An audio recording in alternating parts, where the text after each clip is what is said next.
Tuhan kasih. Shalom. Nah, Bapak Ibu Saudara yang dikasihi Tuhan,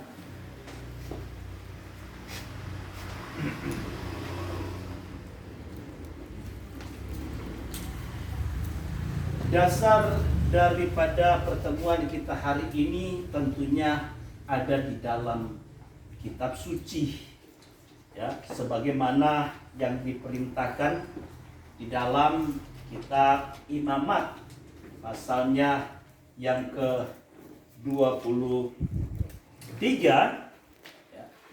Imamat pasalnya yang ke-23 ayatnya yang ke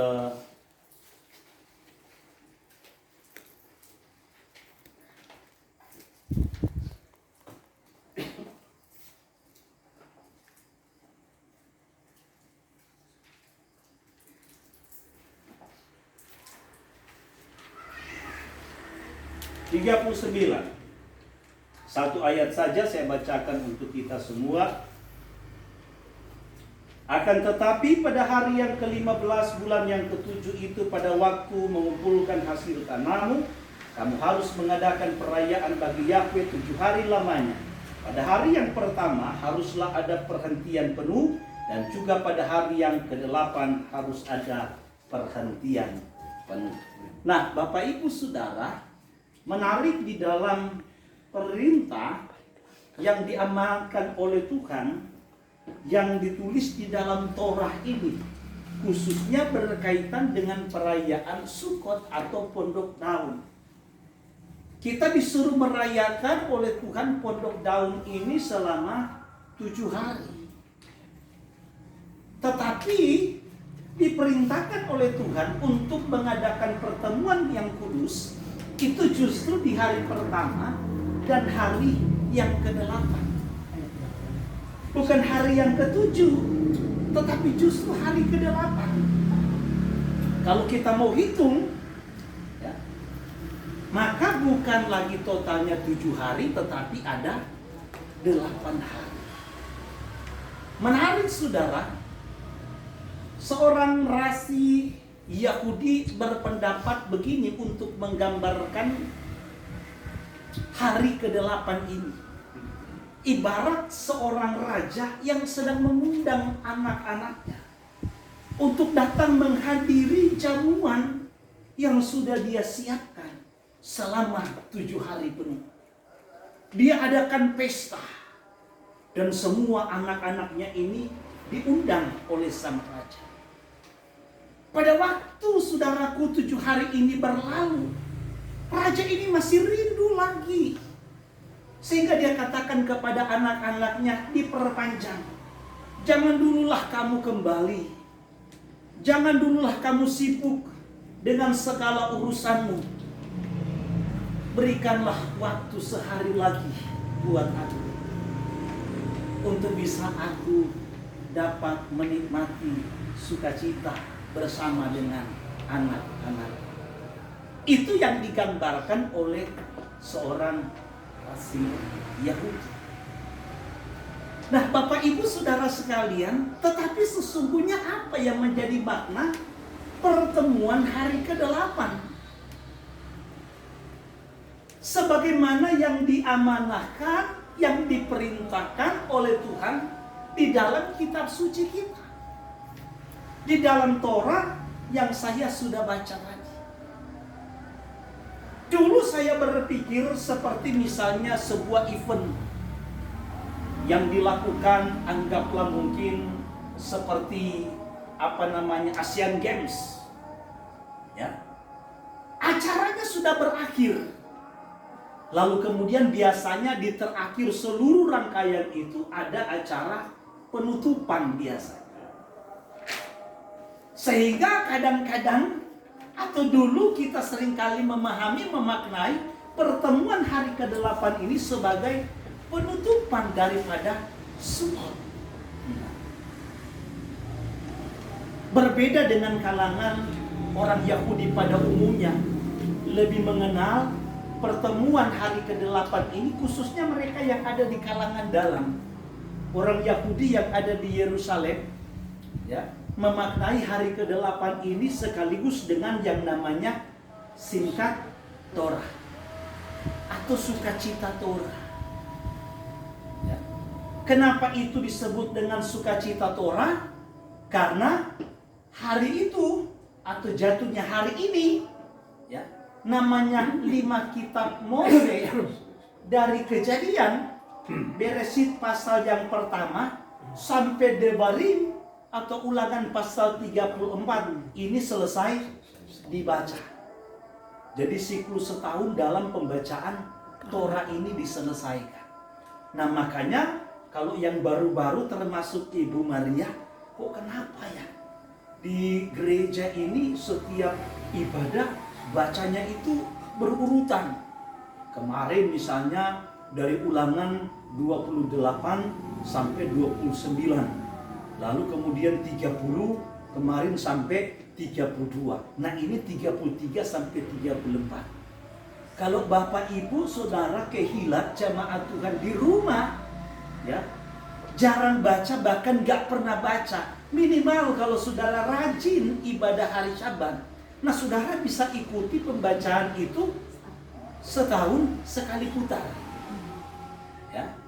Makanya saudara, dalam hari ini perayaan pertemuan hari ke-8 yang disebut dengan Simchat Torah, bagi mereka kalangan dalam, Torah itu gulungan Torah, ya. Sefer HaTorah itu akan kitab gulungan Torah itu akan diarah. Jadi ada satu wadah, namanya apa ya kalau dalam bahasa Israel, ya. Nah itu kemudian akan dibuka dan Torah itu gulungan Torah itu akan diarah keliling. Ya, mereka akan menari-nari dengan sukacita. Kenapa? Karena mereka baru selesai membaca pembacaan Torah itu selama 1 tahun. Memang sangat disayangkan kalau ada gereja-gereja, ya, yang sudah juga sedang masuk di dalam arus pemulihan ini merayakan Simchat Torah, tetapi di gerejanya tidak pernah ada pembacaan siklus Torah itu. Dari misalnya hari ini adalah Kejadian, dari Ulangan pasal terakhir sampai Kejadian, ya, pasal 1. Kalau di kalangan luar, maksudnya luar Yerusalem, mereka bikinnya besok. Jadi hari ini tetap pertemuan hari ke-8, besok baru yang namanya Simchat Torah. Nah Bapak Ibu Saudara sekalian, ini penting. Ternyata pertemuan hari ke-8, hari ke-8 yang ingin saya tekankan malam hari ini, bukan merupakan sebuah akhir dalam rangkaian yang namanya perayaan Sukkah atau Sukkot. Justru saudaraku, ya, angka 8, sekali lagi, angka 8 di dalam kitab suci, ya, di dalam kitab suci justru lebih menekankan tentang yang namanya permulaan yang baru, awal yang baru. Kok bisa? Ya. Kok bisa 8 itu punya makna justru permulaan yang baru, awal yang baru. Makanya disinilah baru saya pahami dan mengerti kenapa di pertemuan hari ke-8 dibacakan itu bukan hanya Ulangan atau kitab Devarim pasal yang terakhir, tetapi juga mengawali pembacaan yang baru, siklus yang baru dalam pembacaan Torah. Jadi dimulai dengan Kejadian pasal yang pertama. Kejadian pasal yang pertama. Ada pandangan dari beberapa rabi Yahudi bahwa kejatuhan manusia itu terjadi. Kalau kita nggak tahu, kita nggak punya landasan. Tuhan menciptakan tadi yang sudah dibacakan, Kejadian pasal yang pertama sampai yang terakhir manusia diciptakan itu selama 6 hari. 6 hari. Manusia diciptakan pada hari ke-6. Diciptakan Adam dulu. Nanti baru kemudian dalam sebuah proses dilihat hanya sendiri tidak baik kata Tuhan. Lalu dibuatlah namanya Hawa. Sebagai penolong yang sepadan dengan Adam. Itu diciptakan di hari ke-6. Di hari ke-7 Tuhan beristirahat. Beberapa rabi Yahudi berpendapat kejatuhan manusia itu terjadi justru pada hari yang ke-8. Ini pandangan beberapa orang Yahudi. Terjadinya di hari ke-8. Dan kalau itu benar-benar terjadi di hari yang ke-8, maka memang berarti saat itu merupakan sebuah awal yang baru, permulaan yang baru bagi manusia yang tadinya mungkin berjalan bersama dengan Tuhan, dekat dengan Tuhan. Sekarang mereka berjalan tanpa tuntunan Tuhan, atau alias jauh dengan Tuhan. Kan ketika manusia jatuh ke dalam dosa, mereka diusir dari tangannya Tuhan. Itu untuk menunjukkan kepada kita bahwa dosa telah membuat manusia terpisah dengan Tuhan. Menjadi jauh dengan Tuhan. Menjadi jauh dengan Tuhan. Saya bawa lagi satu contoh, ya, untuk membawa kita kepada sebuah pengertian tentang permulaan yang baru atau awal yang baru yang dikaitkan dengan yang namanya 8 ini. Ketika bumi menjadi rusak, manusia berbuat jahat, sampai Tuhan menyesal, kata Lembaga Alkitab Indonesia. Sedih melihat kelakuan manusia. Akhirnya Tuhan memutuskan bahwa manusia saat itu tidak akan hidup lebih dari 120 tahun. Dan akhirnya pun ketika penghukuman itu datang, ya, semua orang yang jahat itu mati yang ada di bumi. Tinggalnya berapa orang? 8 orang. Dari 8 orang inilah dimulai kemudian sebuah tatanan kehidupan yang baru. Dimulai dari keluarganya Noah atau keluarganya. Sebuah tatanan kehidupan yang baru. Karena bumi yang lama yang sudah begitu rusak, begitu hancur, manusia yang begitu jahat ini sudah dibersihkan. Sudah dibersihkan. Dunia seolah-olah dibaharui kembali. Dan tatanan ke depan ini diawali oleh kehidupan 8 orang ini. Yaitu Noah, istrinya, dan 3 anaknya, serta 3 mantunya. Ya. Kita bawa lagi saudara, ya, lebih dalam lagi. Ya.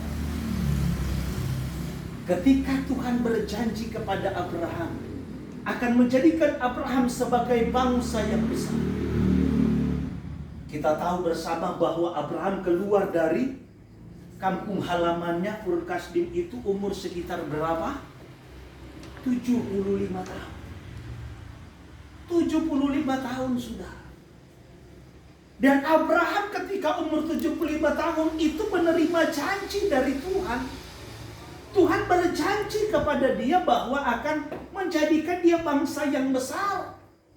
Tetapi hari-hari yang dia lalui tahun demi tahun berganti, dia tidak pernah melihat istri yang dia sayangi ini mengandung.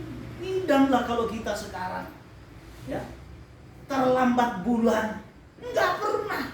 Lancar jaya setiap bulan, rutin. Lalu kapan kira-kira hal itu akan terjadi?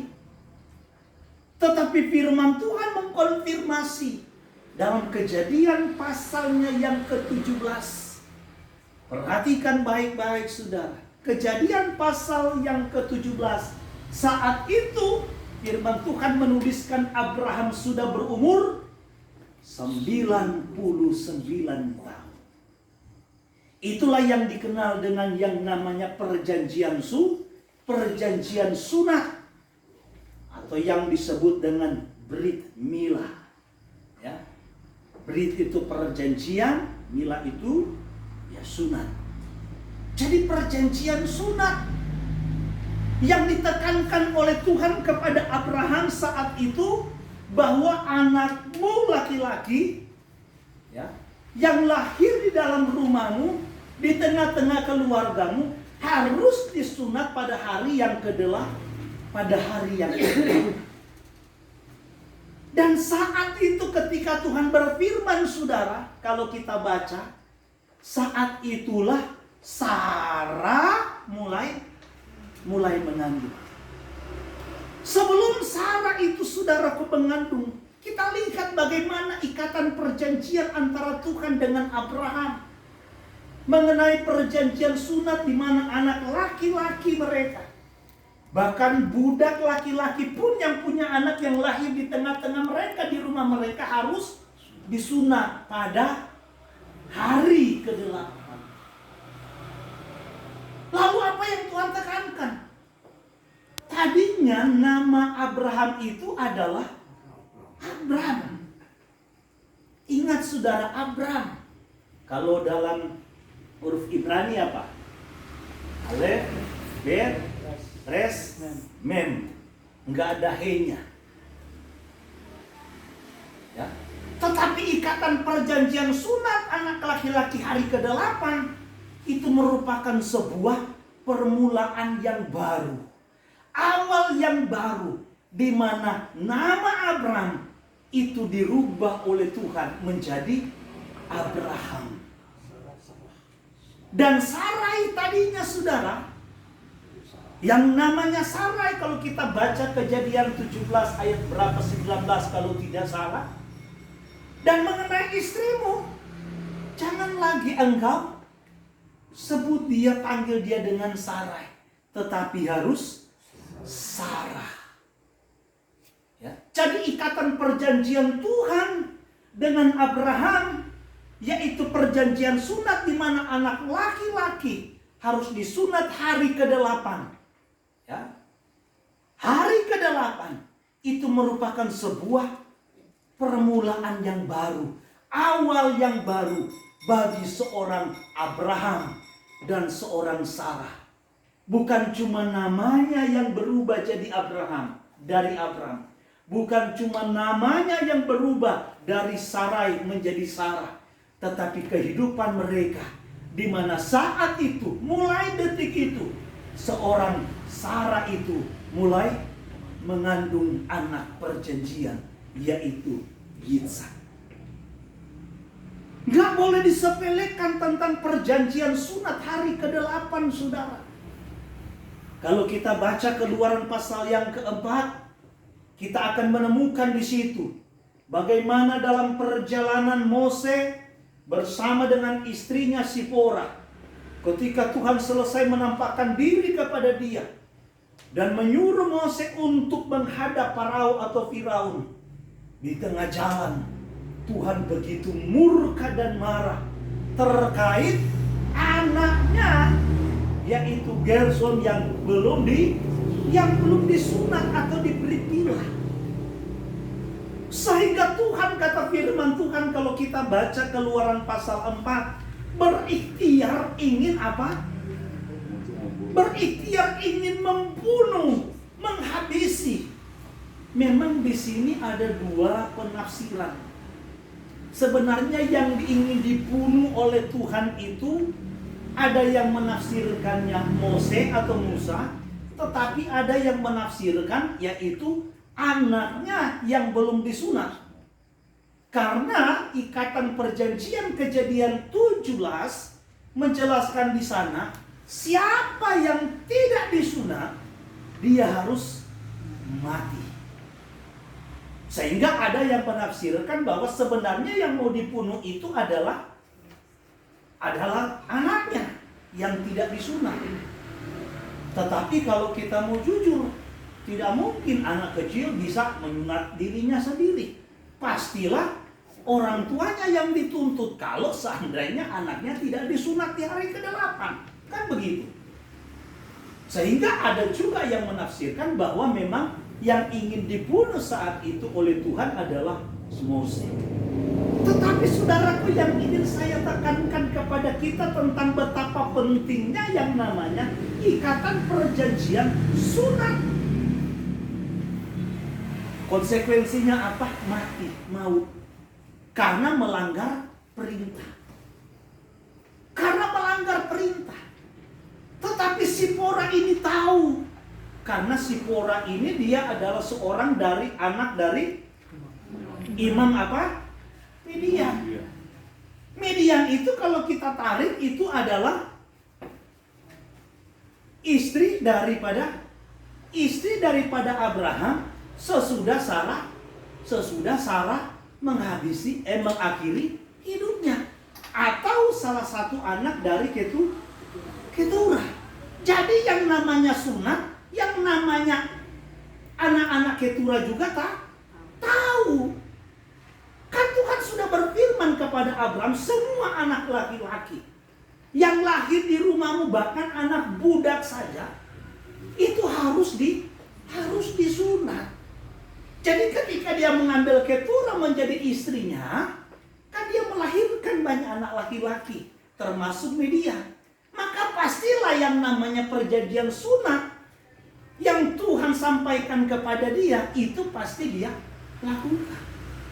Makanya saat itu Sipora istrinya buru-buru, cepat-cepat, ya, cari batu yang tajam, lalu kemudian disikat saja saudara, ya.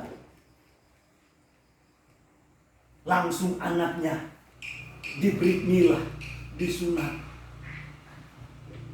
Darahnya terpancar. Lalu kemudian darah dari sunat inilah kemudian yang disentuhkan di kakinya Mose. Dengan sebutan apa? Engkau adalah pengantin darah. Dalam bahasa Ibrani disebut dengan katan, damim, dari damu. Katan itu pengantin. Ya, kalau di sebelah bilang kitan. Ada kitanan. Ya, kalau kita katan, bukan katan itu artinya sunat, bukan. Katan itu justru pengantin. Ya, pengantin darah. Harusnya konsekuensinya itu adalah mati. Harusnya mati. Tetapi karena ada darah, ingat saudaraku, darah brit milah ini adalah bagian darah perjanjian. Darah perjanjian yang Tuhan ikat dengan nenek moyang mereka, yaitu Abraham. Harusnya Mose mati. Konsekuensi akibat ketidaktaatan atau dosa, konsekuensi pelanggaran, Mose harus mati. Tetapi karena ada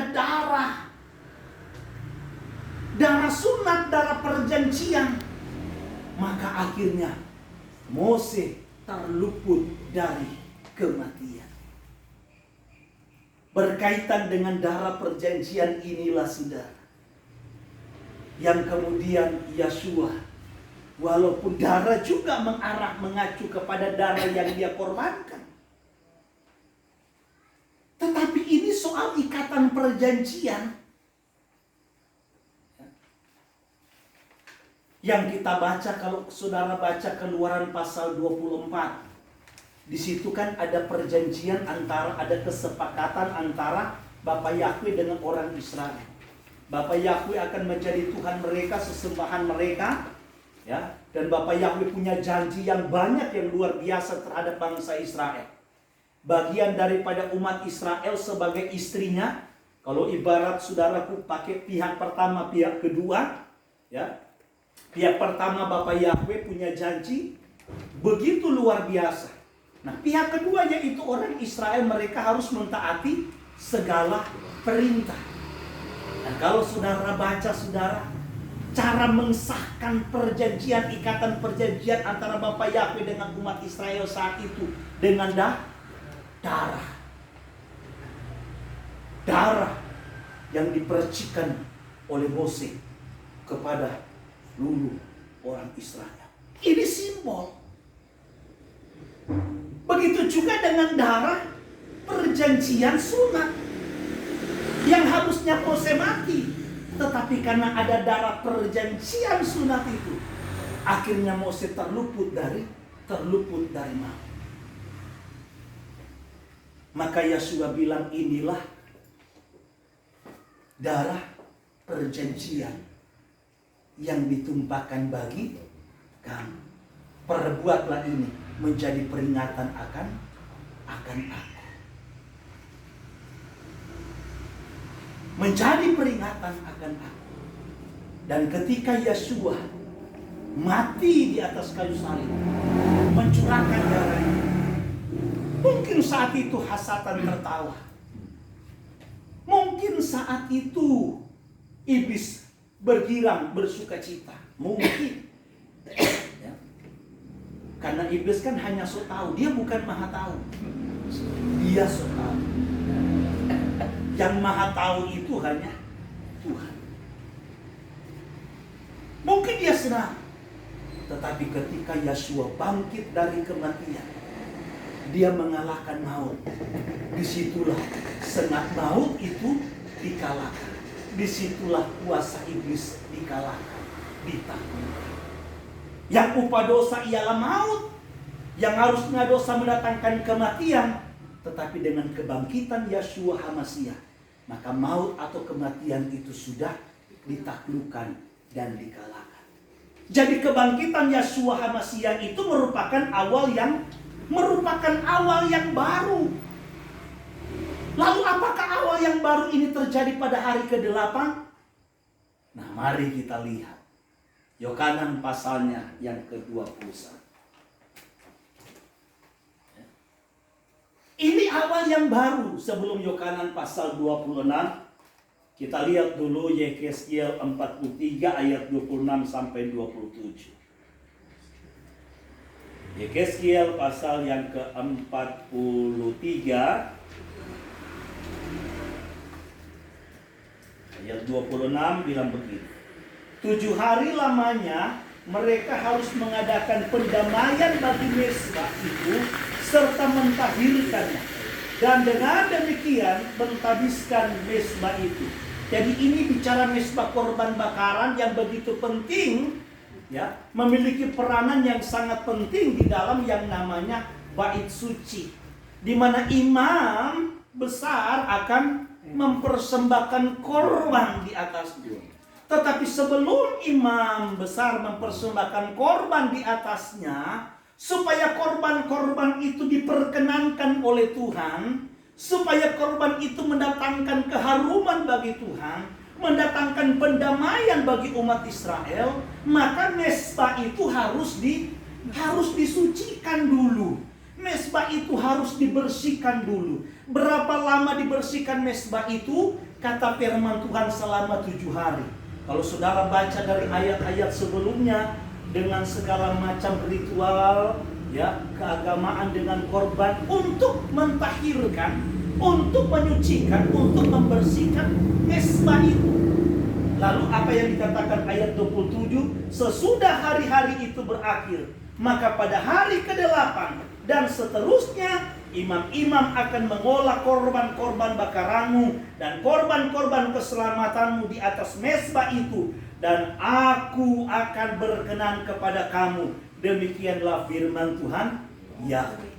Jadi hari ke-8 sekali lagi menggambarkan tentang sebuah permulaan yang baru, merupakan sebuah awal yang baru. Kebangkitan Yeshua HaMasiah, saudara, itu merupakan permulaan awal yang baru. Dalam Yohanan pasalnya yang terakhir, kita lihat sama-sama. 20. Perhatikan baik-baik.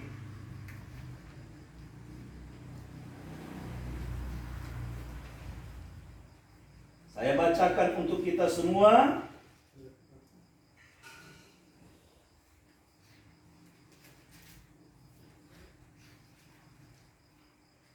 Ayat 1 bilang begini. Pada hari pertama minggu itu, pagi-pagi benar ketika hari masih gelap. Hari pertama itu kira-kira hari ke-8 apa bukan? Ya.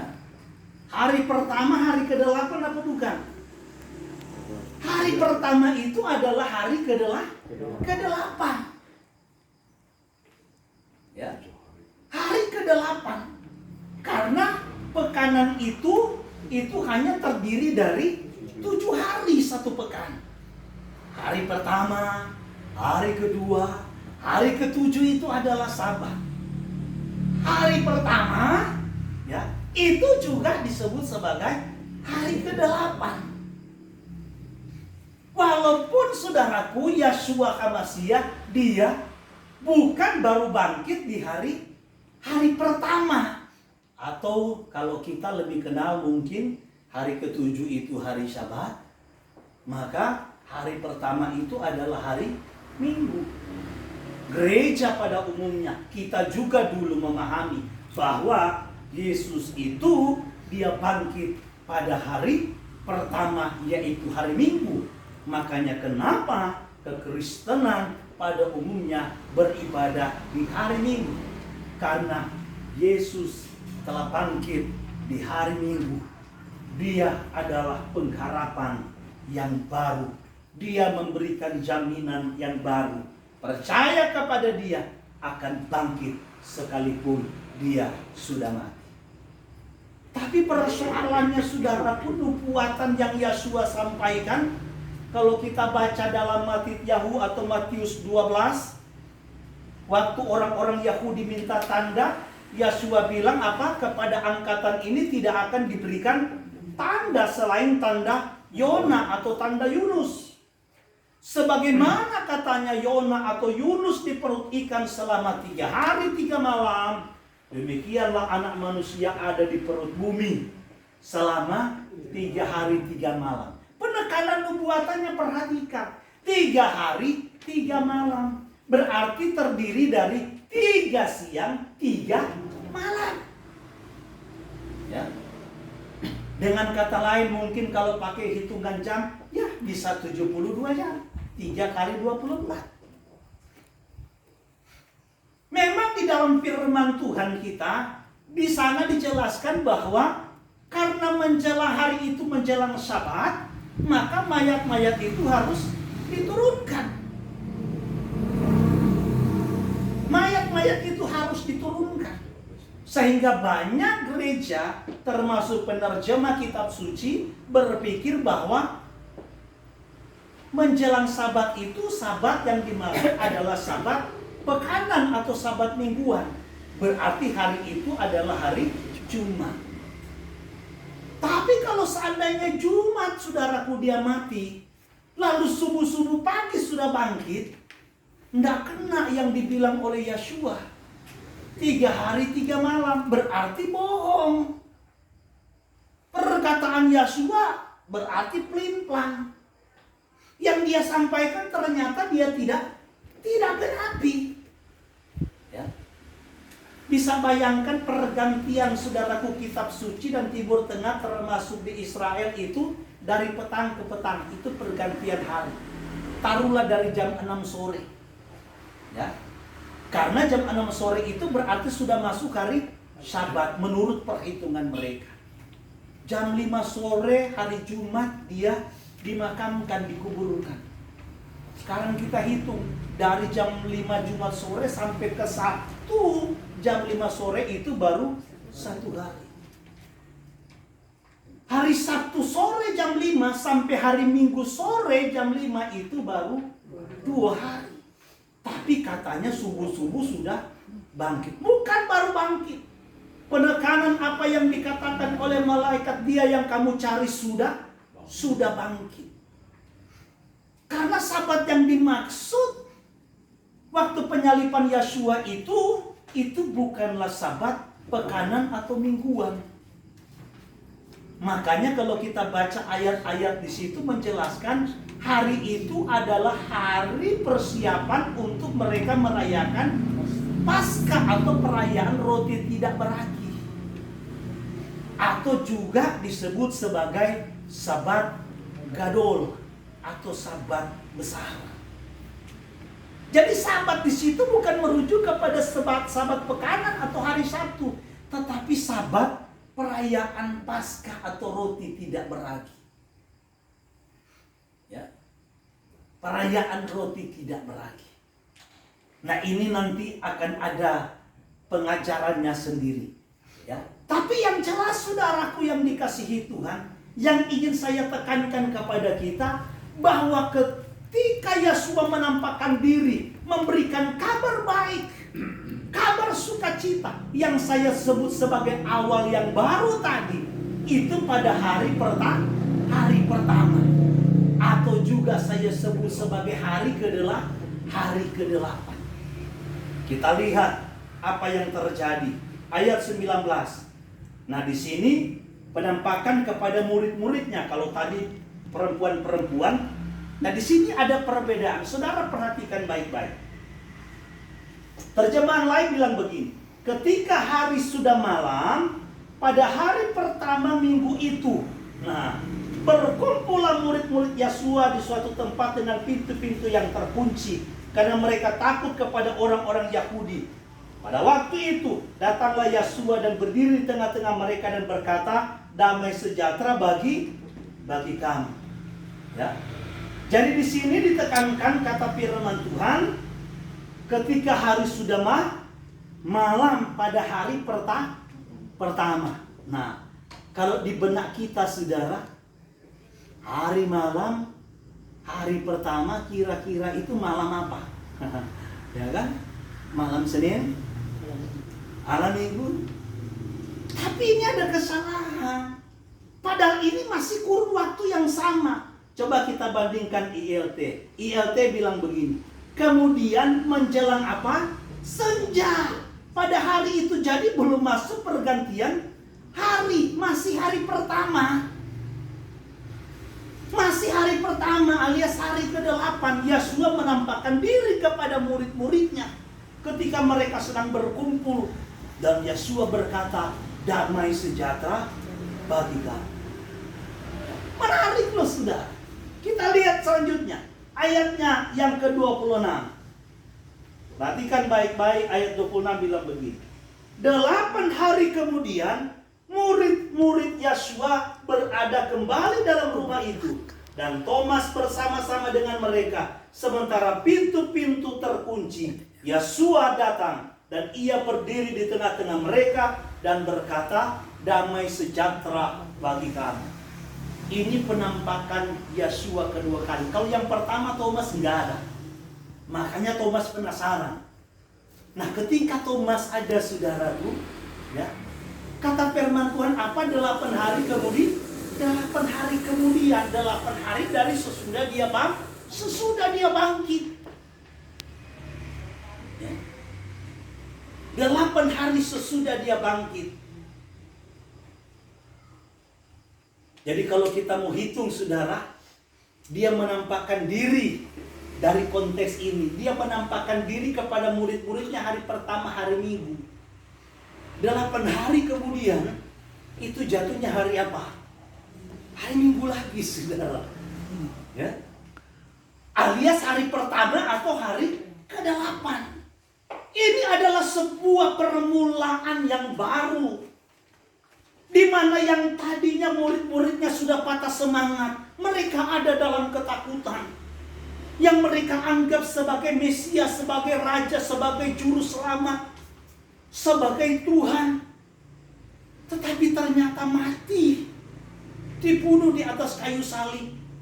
Seolah-olah hilang semua apa yang sudah dinubuatkan, disampaikan Yeshua ketika mereka bersama-sama dengan dia. Tetapi ketika Yeshua dibangkitkan dari kematian, disitulah mereka memiliki sebuah pengharapan yang baru, memiliki semangat yang baru, memiliki gairah yang baru untuk tetap terus mengiring Yeshua sampai akhir hidup mereka.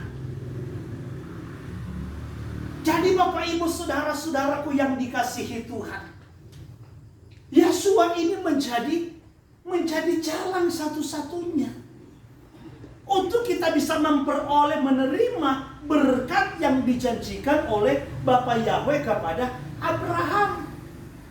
Hanya melalui Yeshua. Olehmu, katanya, seluruh kaum di muka ini akan memperoleh berkat. Berkat yang dijanjikan oleh Tuhan bukanlah berkat materi, bukanlah berkat kedudukan, kerajaan dan lain-lain, tetapi semata-mata berkat keselamatan yang hanya bisa kita peroleh, yaitu melalui Yeshua HaMashiach yang telah mengorbankan darahnya di atas kayu salib menjadi darah perjanjian. Darah perjanjian ini sangat penting bagi kita. Ibarat sebuah meterai, saudara, darah perjanjian. Sekarang apa-apa surat menyurat, surat pernyataan, kalau tanpa meterai itu nggak kuat. Tapi kalau sudah ada meterainya, saudara, ya, itu sudah sah. Begitu juga dengan darah perjanjian yang dikorbankan oleh Yeshua di atas kayu salib. Itu menjadi jalan bagi kita, sehingga kita memiliki sebuah pengharapan yang baru di dalam Dia, untuk masuk di dalam kerajaan yang sudah Tuhan sediakan bagi kita. Ya. Kalau perayaan Sukkot, Yeshua memerintah sebagai raja, dan kita meyakini bahwa hal itu akan terjadi di dalam kerajaan milenium, kerajaan 1000 tahun damai. Tapi Wahyu di sana berkata bahwa ketika selesai masa 1000 tahun, hasatan itu yang tadinya dipenjarakan, dibuang ke dalam sumur yang tidak berdasar, ditutup pintunya dan dimeteraikan oleh Tuhan. Tetapi ketika selesai 1000 tahun, maka si Satan itu akan dilepas lagi dalam waktu sesaat. Kita nggak tahu berapa lama, tetapi waktu yang diberikan kepada Satan, dia akan gunakan sebaik-baiknya, sehingga masih banyak orang juga yang tersesat mengikuti dia. Dan kemudian pada akhirnya Yeshua sendiri dengan malaikatnya, dengan pedang apinya, akan menghukum Satan dengan semua pengikutnya. Termasuk bumi yang lama ini pun akhirnya akan hilang lenyap, akan dihancurkan.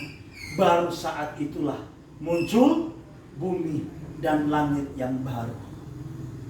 Ya. Bumi dan langit yang baru. Di bumi langit yang baru inilah kemudian setiap orang yang namanya tercatat di dalam buku kehidupan yang akan masuk untuk menikmati di sana. Untuk itu Bapak Ibu Saudaraku yang dikasihi Tuhan, inilah yang menjadi pengharapan setiap kita. Harapan yang baru karena Yeshua telah dibangkitkan dan mengalahkan maut. Darah yang dia korbankan, darah perjanjian, yang membuat sehingga kita yang beriman, kita yang percaya kepadanya bisa terhisap, bisa masuk, sehingga berhak menikmati apa yang dijanjikan oleh Tuhan kepada Abraham dan keturunannya. Kiranya iman, pengharapan, kasih dan ketaatan kita tidak berkurang, tidak semakin kendor, tetapi hari-hari yang jahat yang kita lalui ke depan, Dunia dinubuatkan oleh firman Tuhan tidak akan semakin baik, saudara. Jangan berpikir dunia yang kita hidupi ini akan semakin baik. Dunia akan semakin jahat. Dunia semakin tidak berpihak kepada orang-orang yang benar. Tetapi percayalah, kesetiaan, ketaatan kita selalu diperhitungkan oleh Tuhan. Sehingga Dia tidak pernah membiarkan dan meninggalkan kita sendiri. Dia menguatkan dan menopang kita, sehingga kita dimampukan untuk tetap setia mengiring Tuhan Yeshua HaMashiach. Kiranya Tuhan memberkati kita semua malam hari ini. Haleluya. Amin.